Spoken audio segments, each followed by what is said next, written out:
왜 청년들이 결혼을 하지 않는다고 생각하십니까? 결혼 연령이 굉장히 늦어지고 있거든요. 지금. 네, 그렇죠. 지금 우리나라 사람들 결혼 연령이 남자가 지금 초혼 평균 연령이 34세고 여자가 지금 30세예요. 30세를 넘은 게 작년인가 재작년 처음 넘었어요. 이게 10년 동안에 4년이 올라왔어요. 그전에는 남자가 30세, 여자가 26세였는데 10년 사이에 4년이 변했거든요.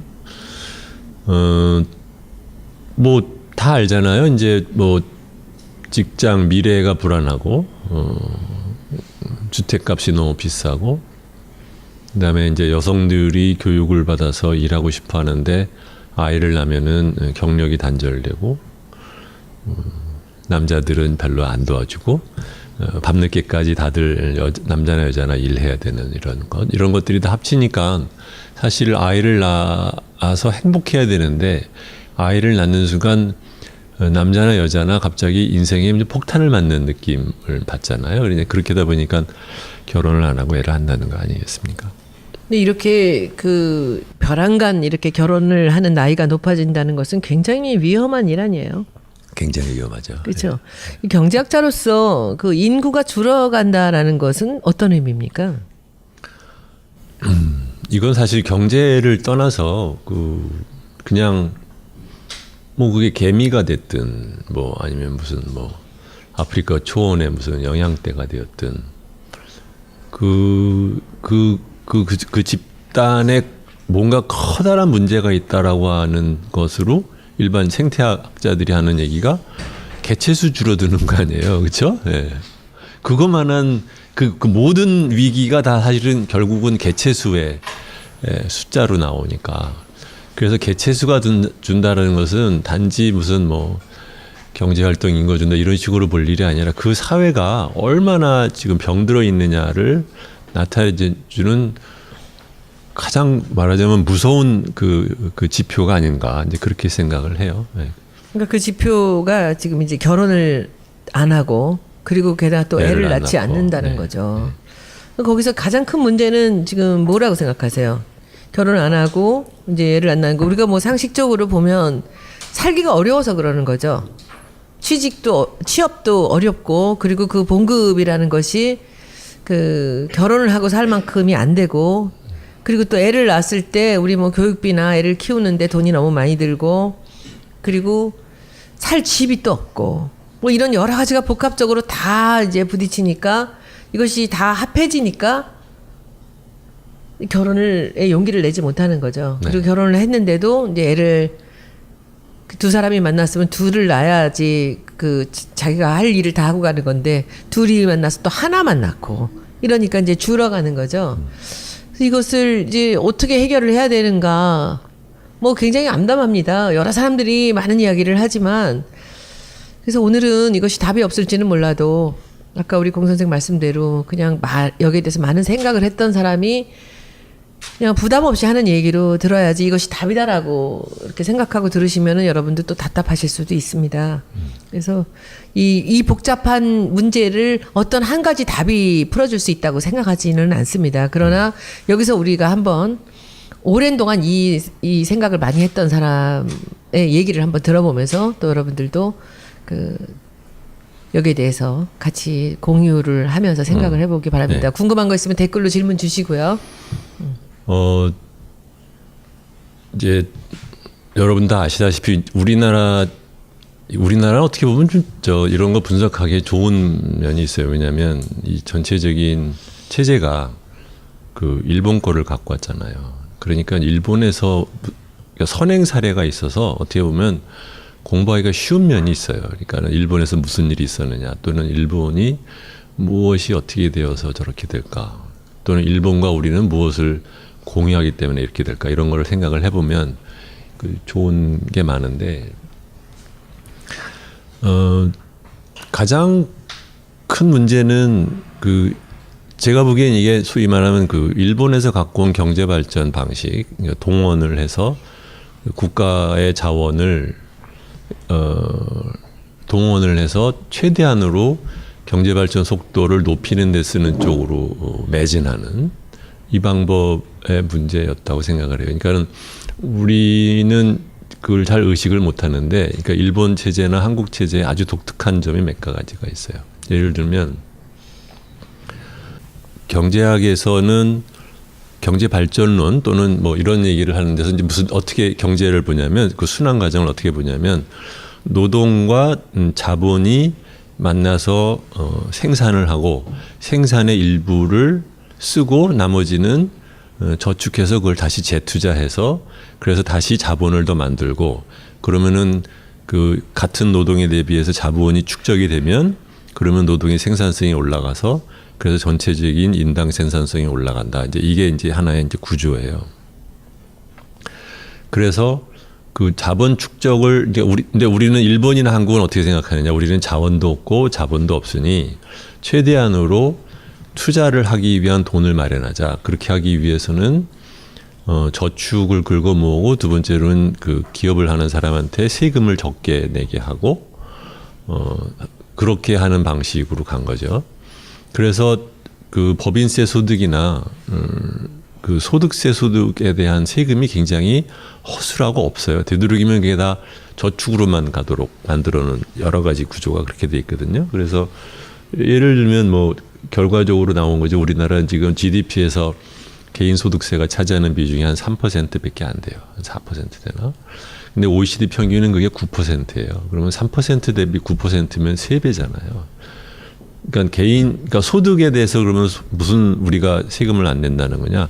대표적인 케이스가 이제 근로소득세에서 면세자의 비중이 굉장히 높은 것, 그 다음에는 최고세율도 낮은 것, 그 다음에는 부동산에서 나오는 임대소득에 대해서 세금 안 물리는 것, 그 다음에는 자산에서 그러니까 부동산을 팔았을 때 나오는 차익에 대한 세금 안 물리는 것, 주식을 팔았을 때 나오는 차익에 대해서 세금 안 물리는 것, 이런 식으로 그 세금을 굉장히 안 내게 하는 제도예요. 그래서 이제 저조세, 저부담 국가인 거죠. 그러니까는 GDP에서 우리나라나 일본이나 그 조세가 차지하는 비중이 한 20몇 퍼센트, 22%, 20%밖에 안 되는 구조가 바로 그 뜻인 거예요. 그러니까는 복지를 위해서 쓰는데 쓰지를 않고 그 돈으로 다 투자를 하는 데 쓰는 거죠. 그래서 심지어는 옛날에는 GDP 대비 약 40%에 가까울 정도로 투자를 했어요, 매년. 그러니까 다른 나라 같으면 그렇게까지 투자를 안 하고 그 돈을 소비하는 데 쓰거든요. 소비라는 게 별게 아니라 애들 키우고 뭐 이렇게 하는 데 쓰는 거죠.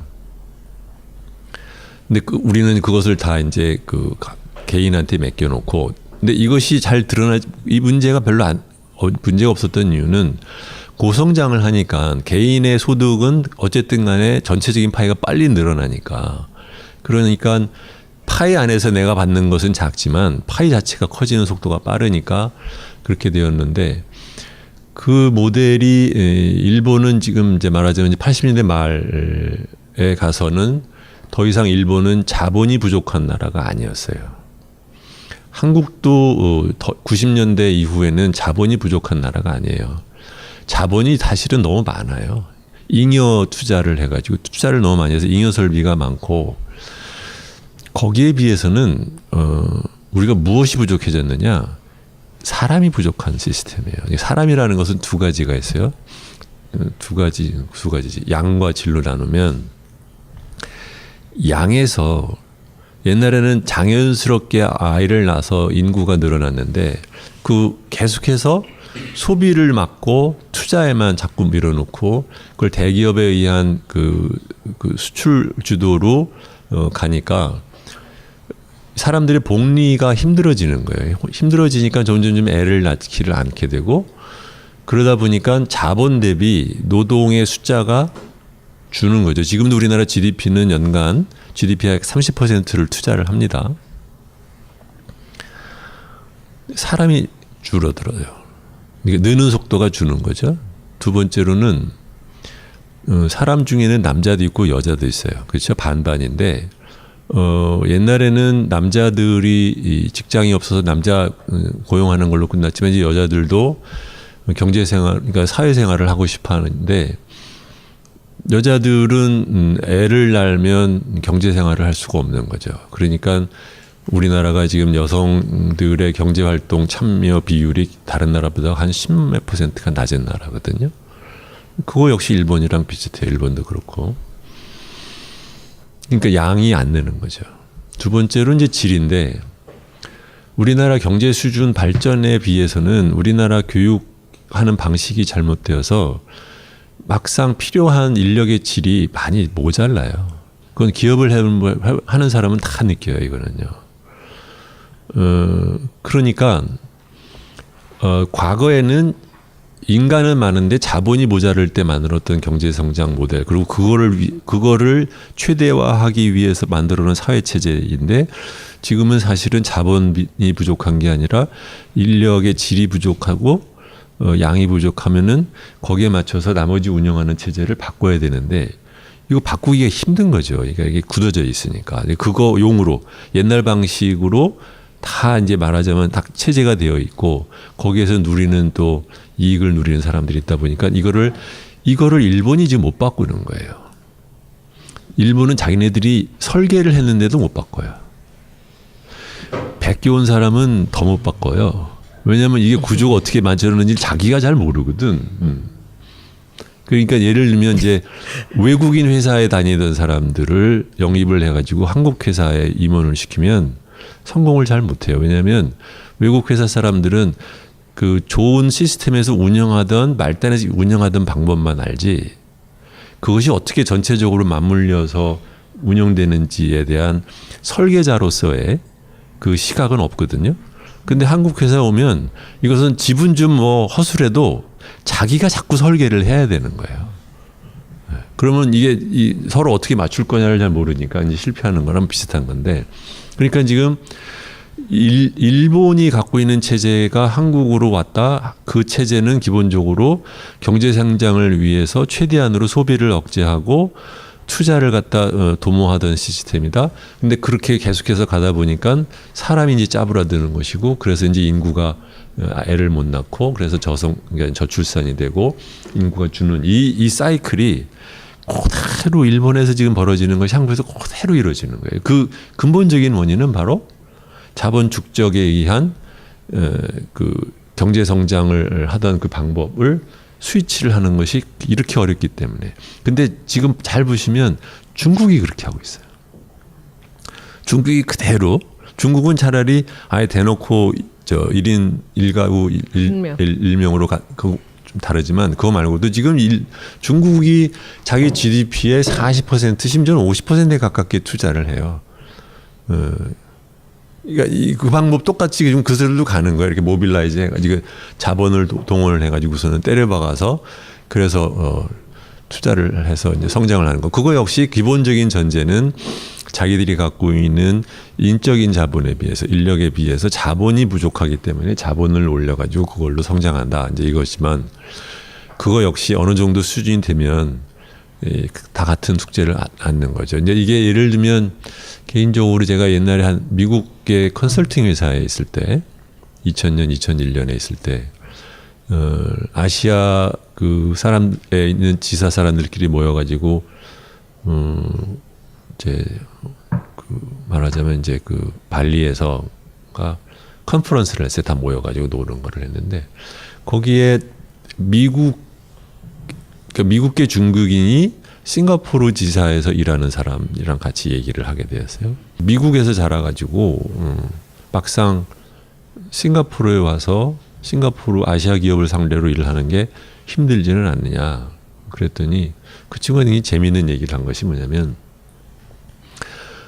이게 자기가 이게 여기서 쓸모가 있는 이유가 있대요. 뭐냐면 싱가포르 사람들이 다 암기식 교육만 받아가지고 이렇게 유연하게 창의적으로 무슨 일을 갖다 이렇게 못 만들어낸다는 거예요. 그래서 자기는 싱가포르 사정을 잘 모르고 아시아 기업 사정을 잘 몰라도 그냥 미국에서 컸다라는 것만으로 뭐 어지간한 뭐 교육은 되고 수준은 되는 사람이죠. 그러니까 굉장히 젊은 사람인데 그냥 그것만으로 그냥 가서 얘기하는 것만으로 통한다는 거예요. 그냥 그것만으로도. 그래서 그러니까는 그러니까 그 친구는 이제 싱가포르 얘기했는데 그 당시 30대 후반, 초반, 중반 뭐 이렇게 30대 중반 정도 됐던 친구인데 하는 얘기가 그러니까 다른 나라도 그렇지만 싱가포르도 그 순위 경쟁에 빠져가지고 암기식 교육에 의해서 그 도약하는 거를 못 하고 있다라는 얘기를 갖다 이제 2000년에 했었어요, 저한테. 지금 한국도 마찬가지거든요. 그래서 이 문제를 어떻게 우리가 이제 바꿀 거냐라는 것은 앞으로 갖고 있는 큰 숙제고 다시 이제 돌아와서 그래서 저출산이라고 하는 이 문제는 개개인의 생활에서는 아까 말한 것처럼 이렇게 그 개인 생활이 그 결혼을 해서 애를 낳고 하는 그것이 그 어렵게 되는 것이 있지만 그 뒤에는 사실은 우리가 갖고 있는 경제 체제의 결과라는 거죠. 그래서 이것은 우리가 경제 체제를 바꾸지 않는 한 굉장히 어렵다라는 걸 먼저 얘기를 하고.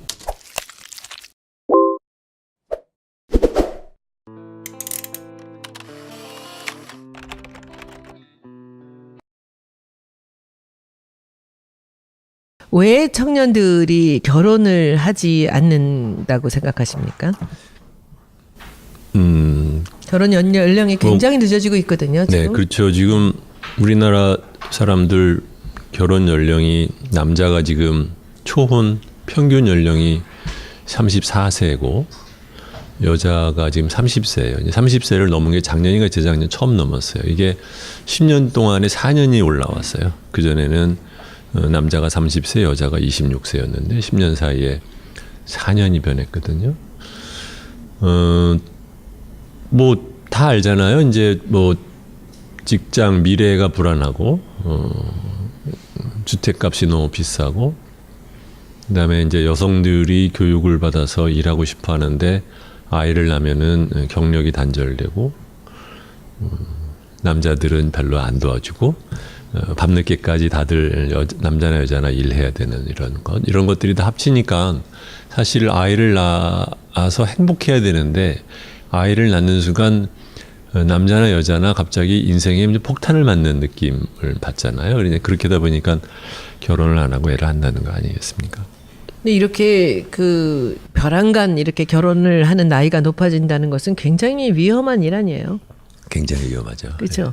네. 경제학자로서 그 인구가 줄어간다라는 것은 어떤 의미입니까? 이건 사실 경제를 떠나서 그냥 뭐 그게 개미가 됐든 뭐 아니면 무슨 뭐 아프리카 초원의 무슨 영양대가 되었든 그 집단에 뭔가 커다란 문제가 있다라고 하는 것으로 일반 생태학자들이 하는 얘기가 개체수 줄어드는 거 아니에요, 그렇죠? 예. 그것만한 그 모든 위기가 다 사실은 결국은 개체수의 숫자로 나오니까. 그래서 개체수가 준다는 것은 단지 무슨 뭐 경제활동 인구 준다 이런 식으로 볼 일이 아니라 그 사회가 얼마나 지금 병들어 있느냐를 나타내주는 가장 말하자면 무서운 그 지표가 아닌가 이제 그렇게 생각을 해요. 네. 그러니까 그 지표가 지금 이제 결혼을 안 하고 그리고 게다가 또 애를 낳지 않는다는 거죠. 거기서 가장 큰 문제는 지금 뭐라고 생각하세요? 결혼 안 하고 이제 애를 안 낳는 거 우리가 뭐 상식적으로 보면 살기가 어려워서 그러는 거죠.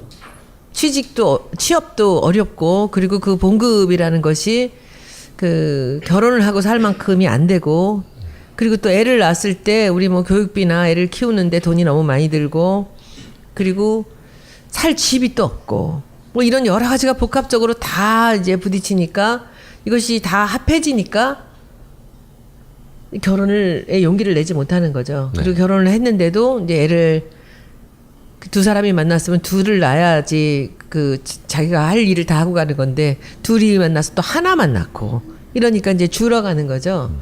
그래서 이것을 이제 어떻게 해결을 해야 되는가 뭐 굉장히 암담합니다. 여러 사람들이 많은 이야기를 하지만 그래서 오늘은 이것이 답이 없을지는 몰라도 아까 우리 공 선생 말씀대로 그냥 여기에 대해서 많은 생각을 했던 사람이 그냥 부담 없이 하는 얘기로 들어야지 이것이 답이다라고 이렇게 생각하고 들으시면은 여러분들 또 답답하실 수도 있습니다. 그래서 이 복잡한 문제를 어떤 한 가지 답이 풀어줄 수 있다고 생각하지는 않습니다. 그러나 여기서 우리가 한번 오랜 동안 이 생각을 많이 했던 사람의 얘기를 한번 들어보면서 또 여러분들도 여기에 대해서 같이 공유를 하면서 생각을 해보기 바랍니다. 네. 궁금한 거 있으면 댓글로 질문 주시고요. 이제 여러분 다 아시다시피 우리나라는 어떻게 보면 좀 이런 거 분석하기에 좋은 면이 있어요. 왜냐하면 이 전체적인 체제가 그 일본 거를 갖고 왔잖아요. 그러니까 일본에서 선행 사례가 있어서 어떻게 보면 공부하기가 쉬운 면이 있어요. 그러니까 일본에서 무슨 일이 있었느냐, 또는 일본이 무엇이 어떻게 되어서 저렇게 될까, 또는 일본과 우리는 무엇을 공유하기 때문에 이렇게 될까, 이런 걸 생각을 해보면 좋은 게 많은데, 가장 큰 문제는 제가 보기엔 이게 소위 말하면 일본에서 갖고 온 경제 발전 방식, 동원을 해서 국가의 자원을 동원을 해서 최대한으로 경제 발전 속도를 높이는 데 쓰는 쪽으로 매진하는 이 방법의 문제였다고 생각을 해요. 그러니까는 우리는 그걸 잘 의식을 못 하는데, 그러니까 일본 체제나 한국 체제에 아주 독특한 점이 몇 가지가 있어요. 예를 들면 경제학에서는 경제 발전론 또는 뭐 이런 얘기를 하는 데서 이제 어떻게 경제를 보냐면, 그 순환 과정을 어떻게 보냐면, 노동과 자본이 만나서 생산을 하고 생산의 일부를 쓰고 나머지는 저축해서 그걸 다시 재투자해서 그래서 다시 자본을 더 만들고, 그러면은 같은 노동에 대비해서 자본이 축적이 되면 그러면 노동의 생산성이 올라가서 그래서 전체적인 인당 생산성이 올라간다. 이게 하나의 구조예요. 그래서 자본 축적을 근데 우리는 일본이나 한국은 어떻게 생각하느냐? 우리는 자원도 없고 자본도 없으니 최대한으로 투자를 하기 위한 돈을 마련하자. 그렇게 하기 위해서는 저축을 긁어 모으고, 두 번째로는 기업을 하는 사람한테 세금을 적게 내게 하고, 그렇게 하는 방식으로 간 거죠. 그래서 법인세 소득이나 소득